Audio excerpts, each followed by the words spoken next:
Imagina que estás de pie sobre una muralla. Es verano. Estamos en el año 336 de Cristo. Eres un soldado romano destinado en la orilla norte del Danubio, la gran frontera que separa el mundo que Roma construyó del mundo que Roma nunca sometió. A tus espaldas se extiende la civilización más poderosa que el mundo occidental haya visto jamás. Carreteras pavimentadas que van desde Escocia hasta Irak. Ciudades con agua corriente, calefacción por suelo radiante y bibliotecas. Un sistema jurídico que rige a 70 millones de personas. Legiones que no han perdido una guerra en generaciones. Y entonces miras hacia el norte, al otro lado del río, hasta donde alcanza la vista en la bruma veraniega, hay incendios. Miles de ellos, decenas de miles.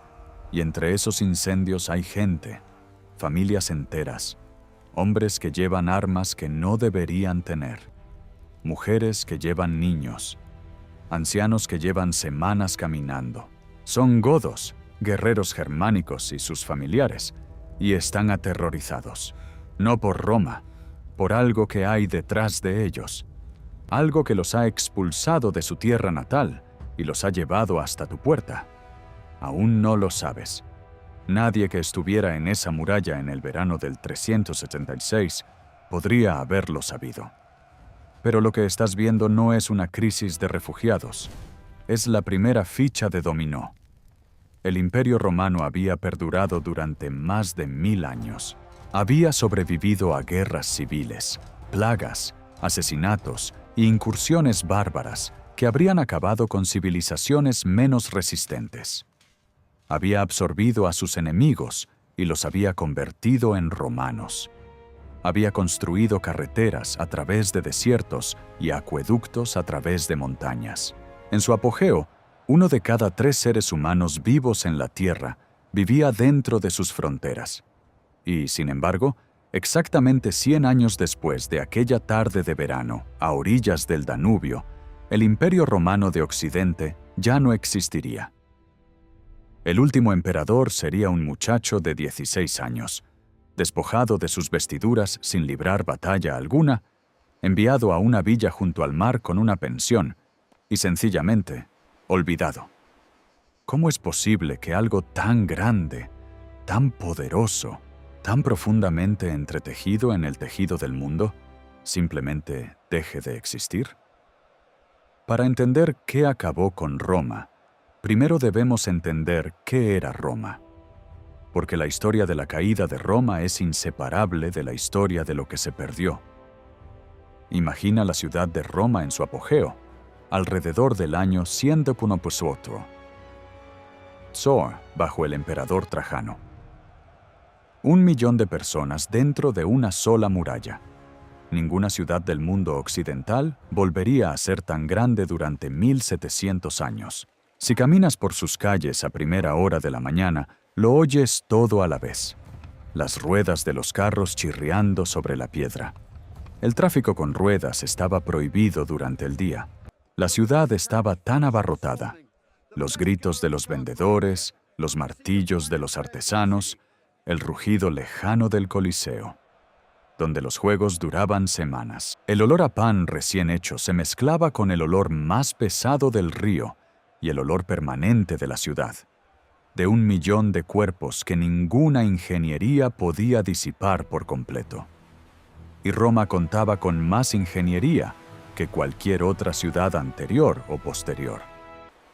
11 acueductos suministraban agua las 24 horas del día, aproximadamente 1000 litros por persona al día, más de lo que la mayoría de las ciudades modernas proporcionan hoy en día. Más de 1000 fuentes públicas. Solo las termas de Caracalla abarcaban 13 hectáreas, abiertas a todos, casi gratis. Los romanos amaban el agua como otras civilizaciones amaban el oro. Esta era la Pax Romana, la paz romana. 2 siglos de extraordinaria estabilidad y prosperidad. Un imperio que se extendía desde los desiertos del norte de África hasta las tierras altas de Escocia. Desde el Atlántico hasta el Éufrates. 70 millones de personas, aproximadamente 1 de cada 3 seres humanos vivos en la Tierra, unidas por una sola moneda, un solo sistema legal y una sola idea tan poderosa que sobreviviría al imperio que la creó. Esa idea tenía un nombre: romanitas. Ser romano no tenía que ver con la sangre ni con el lugar de nacimiento. Tenía que ver con aquello en lo que se creía: la ley, el orden, el bien común. Trajano, el mayor conquistador militar que jamás haya dado Roma, nació en España. Septimio Severo, quien salvó al imperio de una devastadora guerra civil, nació en el norte de África. La capacidad de absorber, asimilar y transformar a los enemigos en defensores era el superpoder más profundo de Roma. Y fue lo primero que comenzó a erosionarse silenciosamente, lo que hacía que 70 millones de personas se sintieran como una sola civilización. Eran 4 sistemas entrelazados. Las legiones, 30 ejércitos profesionales que no solo luchaban, sino que construían, dejando caminos de piedra tras cada marcha y ciudades tras cada campamento.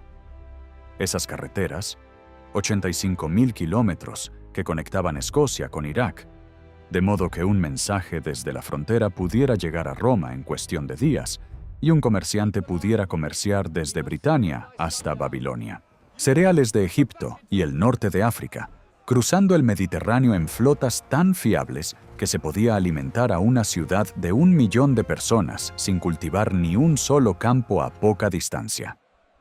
Y la ley, la arquitectura invisible que permitía a un comerciante de Alejandría y a uno de Londres operar bajo las mismas reglas, con la misma confianza, en el mismo lenguaje de obligaciones y derechos. El derecho romano sobrevivió al imperio 2000 años. Sigue siendo hoy la base de los sistemas jurídicos de Francia, España, Italia y la mayor parte de América Latina. Pero estos 4 sistemas ocultaban una dependencia fatal. Cada uno de ellos requería que Roma siguiera expandiéndose para funcionar. Las legiones necesitaban conquistas para reclutar y pagar. Las carreteras necesitaban un mantenimiento que nadie quería financiar en tiempos de paz. El grano dependía de provincias que Roma no podía permitirse perder. Y la ley necesitaba emperadores lo suficientemente competentes como para hacerla cumplir.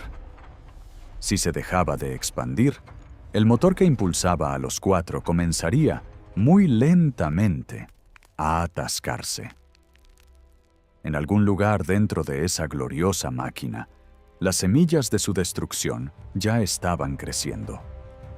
En una pequeña provincia llamada Judea, aproximadamente en el año 4 a.C., nació un niño en un pesebre en la ciudad de Belén. Sus padres eran súbditos del emperador romano Augusto, habitantes que pagaban impuestos y eran censados en un distrito periférico que Roma gobernaba en gran medida ignorándolo. Su nombre era Yeshua. Nosotros lo conocemos como Jesús. Roma no se dio cuenta.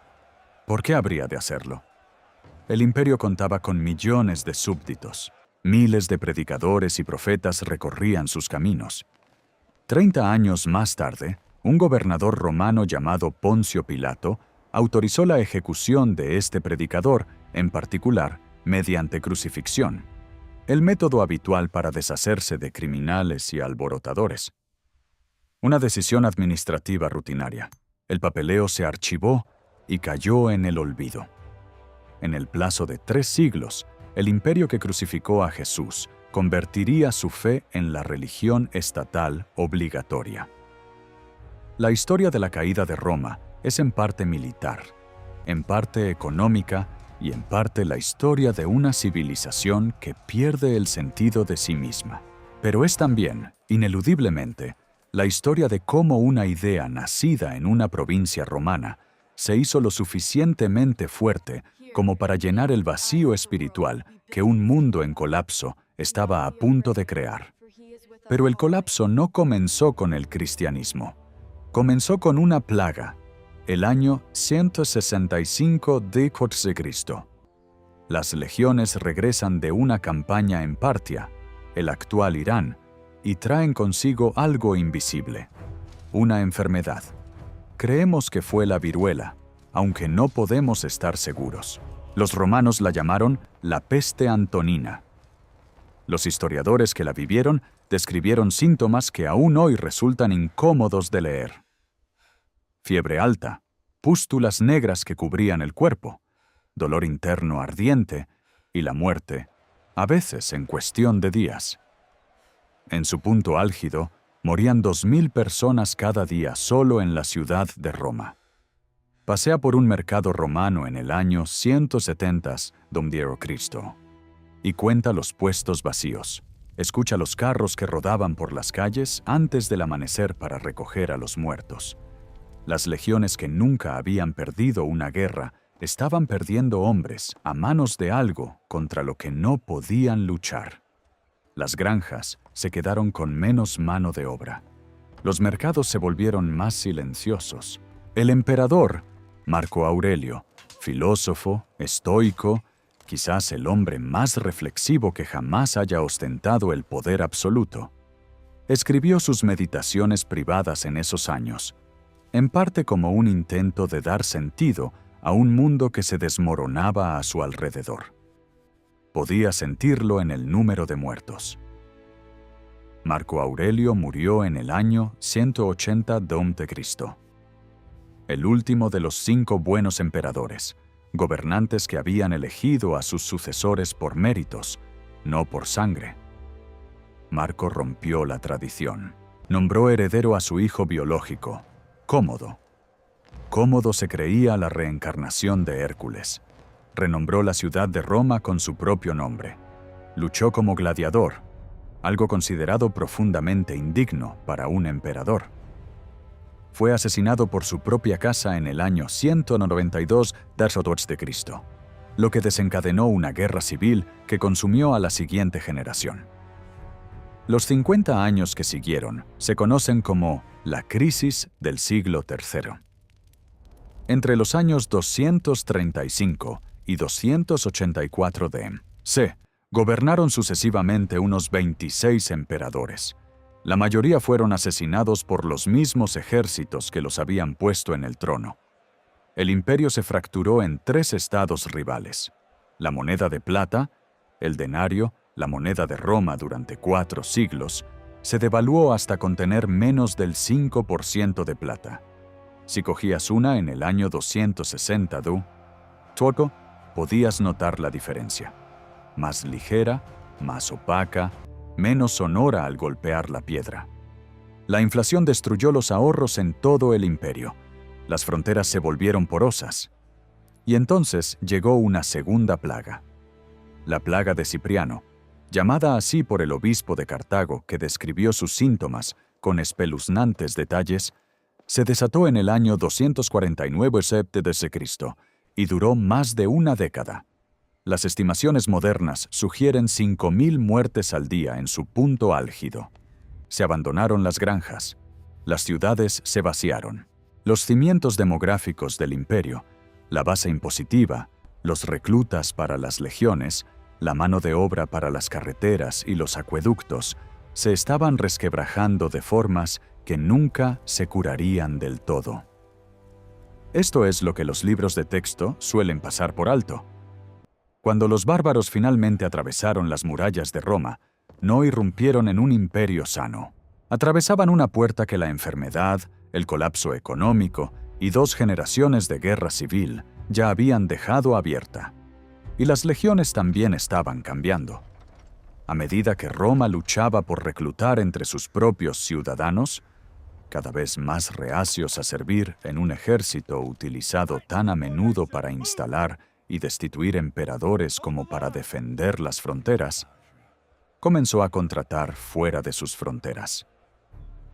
Guerreros germánicos, miembros de tribus de la estepa, hombres que eran excelentes soldados, pero que no sentían un profundo apego a la idea de Roma, que luchaban por un sueldo, no por la romanidad. El ejército estaba dejando de ser poco a poco una institución romana para convertirse en una fuerza multinacional que, por casualidad, vestía armadura romana. Esta transformación fue gradual, práctica y, en cada paso individual, totalmente razonable. Vista desde una distancia de 16 siglos, parece una civilización que entrega las llaves de su propia casa a extraños. Lejos, al este, se había estado reuniendo una fuerza que Roma apenas había registrado. Los hunos, una confederación de guerreros nómadas de las estepas euroasiáticas que actuaban según un principio para el que las legiones de Roma no tenían una respuesta real. No querían conservar el territorio, querían destruirlo y seguir adelante. Los hunos no estaban construyendo un imperio. Estaban empujando todo a su paso hacia las murallas de otros. En la década de los 370 a.C., los hunos avanzaron hacia el oeste, hacia el territorio de los godos, pueblos germánicos que habían vivido a lo largo de la orilla norte del Danubio durante generaciones, comerciando con Roma, a veces sirviendo en los ejércitos romanos, existiendo en esa complicada relación fronteriza que caracterizaba a la mayor parte de la frontera norte de Roma. Los godos habían oído las historias sobre los hunos, las aldeas en llamas, las ejecuciones masivas, la implacabilidad de un enemigo que no se detenía y no negociaba. En el verano del año 376 a.C., los godos hicieron lo único que se les ocurrió. Llegaron al río y pidieron ayuda a Roma. Su jefe, Fritigern, envió emisarios al otro lado del Danubio con una petición: «Dejadnos cruzar, dejadnos establecernos dentro de vuestras fronteras. A cambio, serviremos en vuestros ejércitos. Dadnos tierras y las defenderemos por vosotros». El emperador oriental Valente dijo que sí. Debería haber sido una transacción sencilla. Roma había acogido a forasteros antes. Pero en el año 376, algo salió muy mal. Los administradores que gestionaban el cruce eran corruptos y estaban desbordados. Cobraban a los godos por la comida. Les confiscaban las armas.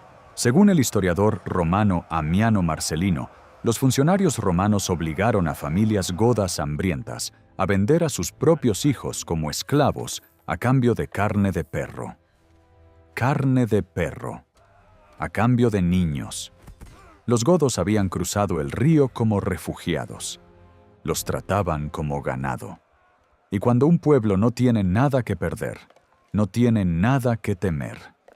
En el año 377, los godos se rebelaron. Reunieron aliados, otros grupos godos, guerreros, hunos, cualquiera dispuesto a luchar. En el año 378, la revuelta se había convertido en una guerra que abarcaba toda la provincia de Tracia. El emperador Valente, impaciente, se negó a esperar refuerzos occidentales. Marchó con su ejército hacia el campamento godo cerca de Adrianópolis, la actual Edirne, en Turquía, el 9 de agosto del año 378 d.C. Lo que sucedió a continuación cambió el mundo. La infantería romana hizo retroceder a los godos hacia su círculo de carros. La victoria parecía cercana. Entonces llegó la caballería gótica, una fuerza que había salido a buscar provisiones y regresó para encontrarse con una batalla ya en curso. Descendieron como un rayo sobre el flanco derecho romano, poniendo en desbandada a la caballería y dejando a la infantería expuesta por tres flancos. Los soldados, apretujados de tal manera que apenas podían levantar sus escudos, fueron masacrados allí mismo.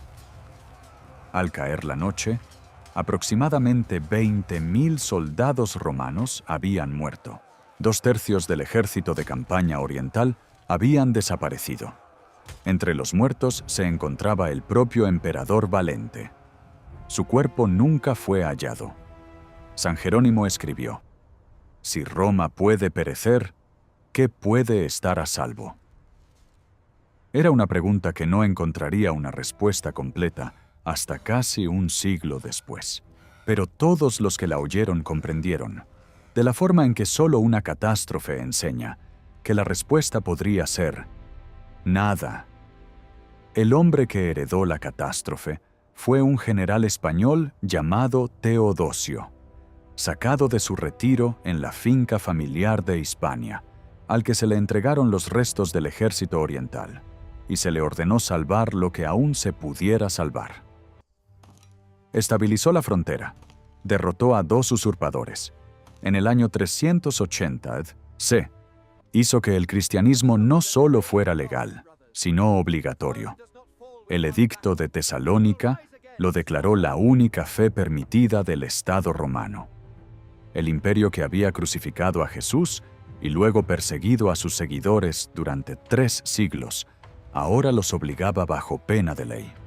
Pero su acto más trascendental no fue una victoria militar ni un decreto religioso. Fue un acuerdo. En el año 382 c. Teodosio estableció a los godos dentro del territorio romano como un pueblo, intacto, con sus propias leyes, sus propios líderes, su propia identidad, a cambio de servicio militar. Estos eran los foederati, guerreros aliados que luchaban bajo las águilas romanas, pero respondían ante los jefes godos. Y este acuerdo, nacido de la necesidad militar y el agotamiento político, contenía en sí mismo el mecanismo de todo lo que vino después. Porque una vez que aceptas que el pueblo que defiende tu imperio no necesita convertirse en romano, no necesita hablar tu idioma, seguir tus leyes o creer en tu civilización, has admitido algo de lo que no puedes retractarte. Has admitido que las romanitas ya no es el fundamento, que el imperio es ahora solo un sueldo, y las relaciones basadas en el sueldo terminan en el momento en que el sueldo se detiene o llega una oferta mejor. En el año 395 d.C., Teodosio murió. Fue el último hombre en gobernar un imperio romano unificado. Dejó la mitad occidental a su hijo de 11 años, Honorio. Dejó la mitad oriental a su hijo de 18 años, Arcadio. 2 niños. El destino de la civilización occidental estaba ahora en manos de niños manejados por generales rivales y administradores de la corte que se preocupaban más por la política palaciega que por las fronteras que se disolvían lentamente en los confines del mundo conocido. Durante una década tras la muerte de Teodosio, un hombre mantuvo en pie el imperio occidental, Estilicón, mitad romano, mitad vándalo. El último general verdaderamente competente que produciría Occidente jamás. Derrotó a Alarico, el rey godo que había exigido un cargo de mando romano formal y había sido rechazado repetidamente, en 2 ocasiones. Mantuvo la línea gracias a la pura fuerza de su competencia y su voluntad.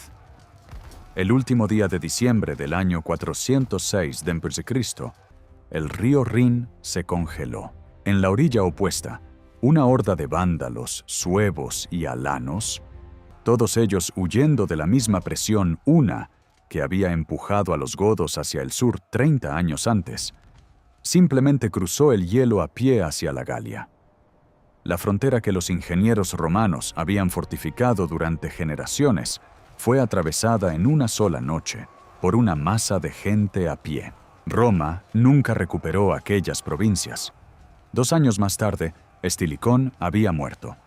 Acusado de traición por la corte imperial de Rávena, sobre la base de pruebas que la mayoría de los historiadores consideran, en el mejor de los casos, fabricadas, fue ejecutado en agosto del año 408 d.C. Honorio, a salvo tras los pantanos de Rávena, había decidido que su mejor general era más peligroso que los enemigos que se congregaban a sus puertas. Al día siguiente de la ejecución, se ordenó a los soldados romanos de toda Italia que arrestaran a las familias de los guerreros bárbaros que servían en el ejército romano. Muchos fueron asesinados. Las familias de hombres que habían servido lealmente a Roma durante años, asesinados por haber nacido fuera de la frontera. Aproximadamente 30.000 guerreros godos y germánicos desertaron de la noche a la mañana. Abandonaron sus puestos y marcharon directamente al campamento de Alarico. Roma acababa de duplicar el ejército de su enemigo. Alarico llegó a Roma en el año 408. Rodeó la ciudad. No atacó. Negoció. Sus demandas eran, para los estándares romanos, notablemente modestas. El título de Magister Militum, el mando militar superior, pagos anuales y comida para su gente. No el trono, no el fin del imperio. Quería un asiento en la mesa. Desde Rávena, Honorio se negó.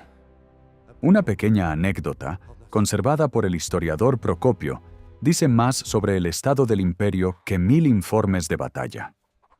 Cuando un mensajero llegó a Rávena con la noticia de que Roma había caído, según se dice, el emperador rompió a llorar, porque pensó que se referían al gallo. Tenía un gran gallo llamado Roma.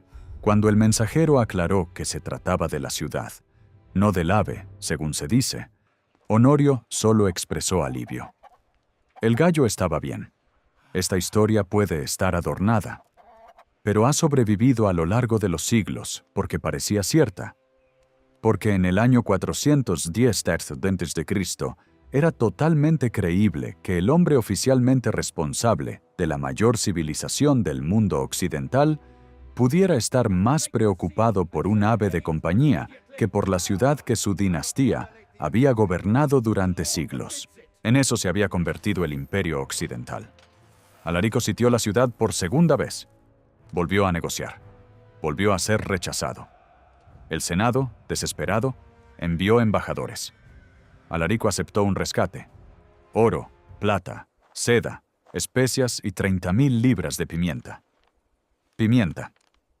En una época en la que las especias comunes se habían vuelto tan escasas y caras que se pagaban al peso como moneda diplomática.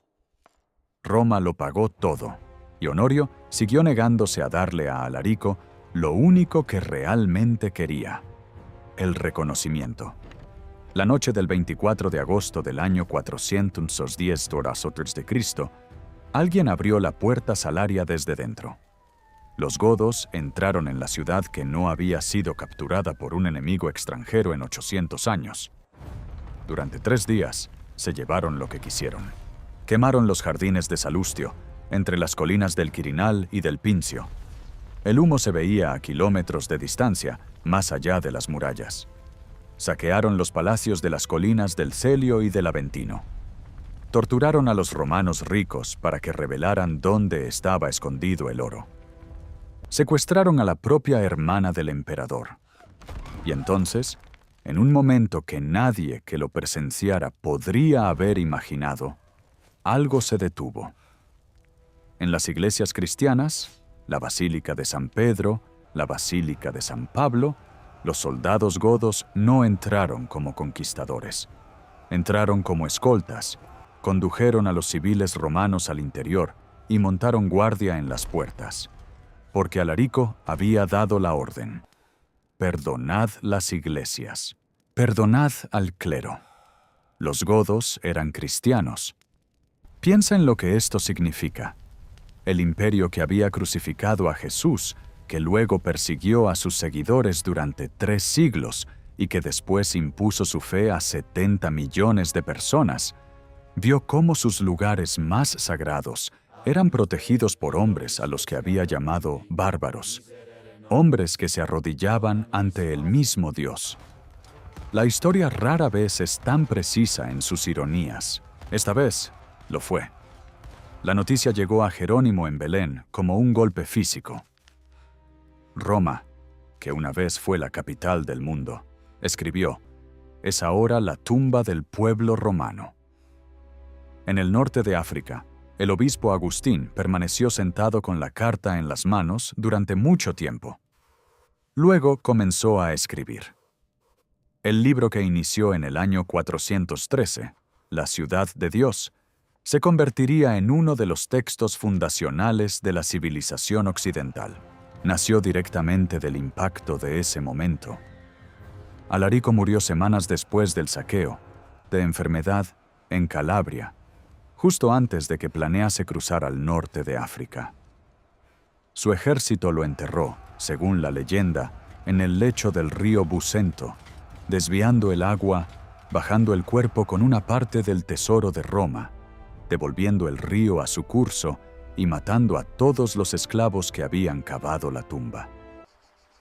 El lugar nunca se ha encontrado. El mayor saqueo del mundo antiguo yace en algún lugar bajo un río que aún hoy corre, y nadie sabe exactamente dónde. Roma había sobrevivido. Magullada, humillada, parcialmente quemada, pero en pie. El Senado se reconstruyó. Los aristócratas regresaron. La ciudad siguió adelante. Pero algo invisible se había roto. No las murallas, la idea. Durante 8 siglos, Roma había sido el lugar que no podía caer. La ciudad eterna, el centro alrededor del cual giraba el mundo. Esa idea, uno de los pilares de la civilización occidental, era ahora escombros. Las décadas que siguieron fueron una cascada de pérdidas de las que el Imperio Occidental nunca se recuperaría. En el año 429 d.C., el rey vándalo Genserico condujo a su pueblo al norte de África. En 439 había conquistado Cartago. Las flotas de grano se detuvieron. Los barcos que habían alimentado a Roma durante siglos ya no llegaban. La ciudad que una vez había albergado a 1 millón de personas comenzó una lenta y hambrienta contracción. Y luego llegó Atila. Se convirtió en el único gobernante de los hunos alrededor del año 445 d.C., muy probablemente tras orquestar la muerte de su propio hermano. Lo que Atila construyó no fue un imperio. Fue una máquina para la producción sistemática del miedo, puesta al servicio de la operación de extorsión más sofisticada que el mundo antiguo había visto jamás. No quería tierras romanas, no quería el trono romano, quería que le pagaran. Sus campañas eran el brazo ejecutor de una red de chantaje. Destruir lo suficiente para que el imperio pagara y luego enviar la factura. Año tras año, ciudad tras ciudad, los hunos descendían, aniquilaban y enviaban la factura a Rávena o Constantinopla. En el año 451 d.C., Atila se dirigió hacia el oeste e invadió la Galia. Fue detenido, por los pelos, y solo una vez, en la batalla de las llanuras de Catalaunian, donde el general romano Aecio, luchando junto a sus antiguos enemigos los visigodos, infligió daños suficientes para forzar la retirada de los hunos. Fue el último éxito militar del Imperio de Occidente. El último momento en que algo que aún podía llamarse ejército romano ganó una batalla que importaba. Al año siguiente, Atila invadió Italia. Arrasó el norte a su paso, y los aterrorizados habitantes de las ciudades costeras huyeron a los pantanos del Adriático para sobrevivir. Algunos nunca regresaron al continente. Con el paso de las generaciones, esas islas se convirtieron en una ciudad. La llamamos Venecia. Uno de los lugares más bellos de la tierra nació de personas que huían para salvar sus vidas. 3 años después de la llanura de Catalaunian, Aecio había muerto, asesinado en la sala del trono por el emperador Valentiniano III en un ataque de celos paranoicos. El historiador Sidonio registró lo que dijeron quienes lo presenciaron. Valentiniano se había cortado la mano derecha con la izquierda. El general que acababa de salvar el imperio de Occidente fue apuñalado hasta la muerte por el emperador al que había salvado. El propio Valentiniano fue asesinado al año siguiente por miembros de la guardia personal de Aecio, el último romano, asesinado por el último emperador romano, quien a su vez fue asesinado.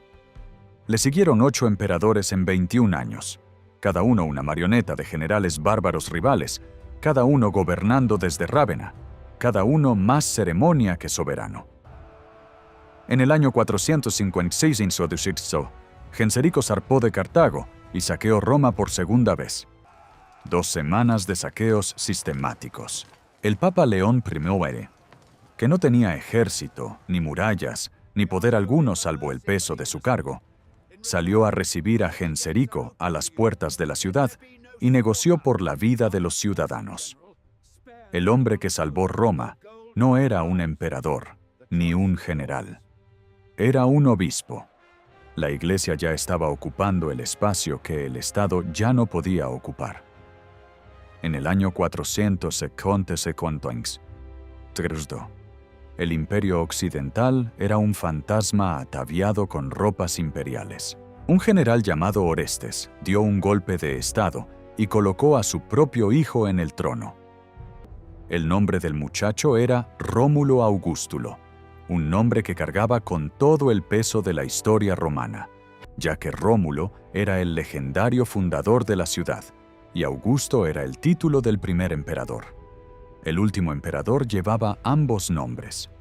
Tenía aproximadamente 16 años. Orestes se negó a dar a su ejército lo que exigían: 1/3 de las tierras agrícolas de Italia. Uno de sus comandantes, un hombre llamado Odoacro, decidió que ya era suficiente. En agosto de 476, lideró una revuelta. Orestes fue capturado y ejecutado cerca de Pavía el 28 de agosto. Odoacro entró en Rávena. El joven emperador seguía allí, esperando. Lo que sucedió a continuación fue casi insoportablemente anticlimático para un acontecimiento que puso fin a 12 siglos de historia.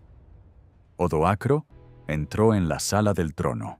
Rómulo Augustulo, vestido con túnicas diseñadas para un hombre con un ejército y un imperio a la altura, se las quitó. Un escribano preparó un documento. El niño lo firmó. Se le concedió una pensión anual de 6.000 sólidos y se le envió a una cómoda villa cerca de Nápoles, donde vivió, aparentemente en paz, aparentemente sin dramas, durante los años siguientes. Las insignias imperiales, la diadema, la túnica púrpura, los símbolos de la autoridad romana occidental, se guardaron en cajas y se enviaron por mar a Constantinopla, al emperador oriental Zenón. Las acompañaba una nota cortés en la que se explicaba que Occidente ya no necesitaba un emperador propio. Uno era suficiente. Zenón aceptó el paquete. Envió una respuesta cortés. El Imperio Romano de Occidente no terminó con un asedio, ni con una batalla, ni con una ciudad en llamas. Terminó con papeleo. Y sin embargo, esto es lo que los libros de historia suelen omitir: Roma no murió realmente. Las lenguas de Europa Occidental son Roma aún hablando. El francés, el español, el italiano, el portugués, el rumano, todas descienden directamente del latín de las legiones, los comerciantes y los tribunales del imperio. El derecho es Roma que sigue pensando. Los fundamentos jurídicos de Francia, España, Italia y la mayor parte de América Latina se remontan directamente al código que regía a 70 millones de personas en 30 lenguas.